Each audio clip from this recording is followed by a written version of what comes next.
ചരിത്ര സംഭവമാണ്. കാരണം കേരളത്തിൽ ആദ്യമായിട്ട് കേരളത്തെ പ്രതിനിധീകരിച്ച് പാർലമെൻറ്റിൽ കേരളത്തിൻ്റെ ശബ്ദം ഉയരാൻ പോകുന്നു.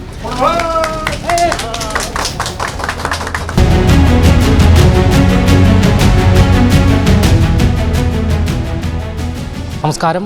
തൃശ്ശൂരിൽ വൻ വിജയം ഉറപ്പിച്ചിരിക്കുന്ന തൃശ്ശൂരിലെ NDA സ്ഥാനാർത്ഥി സുരേഷ് ഗോപിയുടെ തിരുവനന്തപുരത്തെ വീട്ടിലാണ് നമ്മളിപ്പോൾ നിൽക്കുന്നത്. ഇവിടെ മാധ്യമപ്രവർത്തകരും മറ്റു നാട്ടുകാരും എല്ലാവരും തന്നെ, ഇവിടുത്തെ അയൽവാസികളെല്ലാം തന്നെ സുരേഷ് ഗോപിയുടെ വീടിൻ്റെ മുൻപിൽ തടിച്ചുകൂടിയിരിക്കുകയാണ്.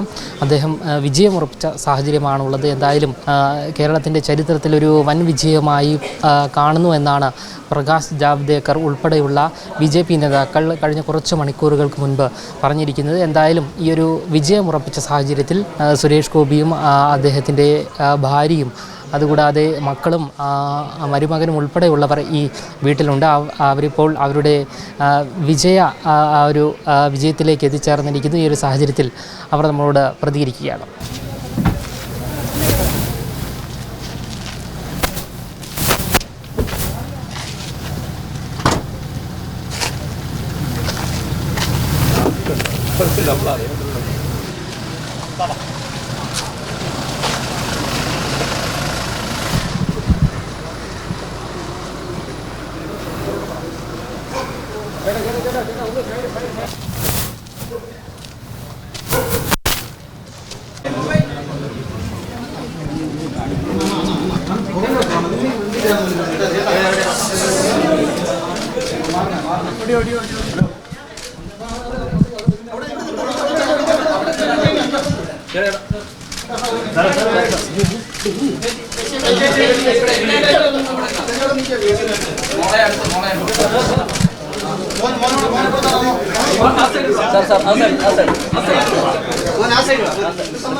ഇതാ പായസം ഇതാ നമ്മൾ ഓട്ടെ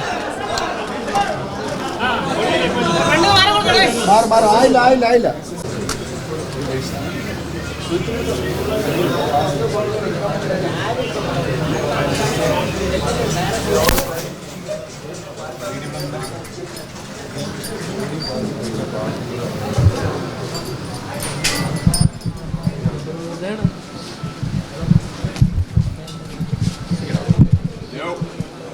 അവനെ കുറച്ച് ടൈറ്റായിട്ട് കെട്ടിയിടാൻ പറ്റുമോ?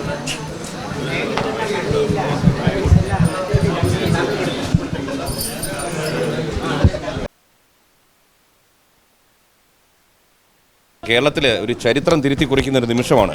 കാരണം വെച്ച് കഴിഞ്ഞാൽ താമര വിരിയില്ലെന്ന് പറഞ്ഞു. താമര വിരിയിക്കുന്നത് സുരേഷ് ചേട്ടനാണ്. അപ്പോൾ അത് സ്വാഭാവികമായിട്ടും അത്യന്തം സന്തോഷം നൽകുന്ന, കാരണം BJP പ്രവർത്തകനെന്ന നിലയ്ക്ക് മാത്രമല്ല ഇന്ന് ഇന്ത്യ ഒട്ടുക്ക് തന്നെ നമ്മൾ തൃശ്ശൂരിലേക്കാണ് നോക്കുന്നത്. കാരണം ചരിത്ര സംഭവമാണ്. കാരണം കേരളത്തിൽ ആദ്യമായിട്ട് കേരളത്തെ പ്രതിനിധീകരിച്ച് പാർലമെൻറ്റിൽ കേരളത്തിൻ്റെ ശബ്ദം ഉയരാൻ പോകുന്നു.